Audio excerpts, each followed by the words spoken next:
Police clearance আবেদন করার পরে আমরা অনেকে বিকাশে অনলাইনের মাধ্যমে পেমেন্ট করি। তো পেমেন্ট রিসিপ্টটা আমরা অনেকে আপলোড দিতে পারি। তো আপলোড দেওয়ার জন্য আমরা কি করব? তো আমরা যেহেতু বিকাশে পেমেন্ট করছি, তো আমরা বিকাশের যে রিসিপ্টটা দেয় আমাদের পেমেন্ট রিসিপ্ট, ওই বিকাশের পেমেন্ট রিসিপ্ট আপলোড করার জন্য সোনালী ব্যাংক সিলেক্ট করব। আর ব্রাঞ্চ দিব ঢাকা, ডিস্ট্রিক্ট দিব ঢাকা এবং ব্রাঞ্চ দিব লোকাল অফিস ব্রাঞ্চ। এখানে দিব এই চালান আমি যেদিনকে আবেদনটা পেমেন্ট করছি আবেদনের সেদিনের ডেটটা দিয়ে দিব, আর এই চালান নাম্বার দিয়ে দিব।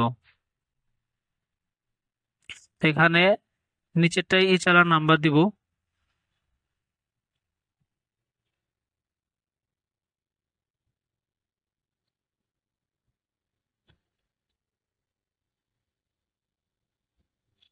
এবং উপরে আবেদন নাম্বার দিয়ে দিব, আবেদনের ডেট।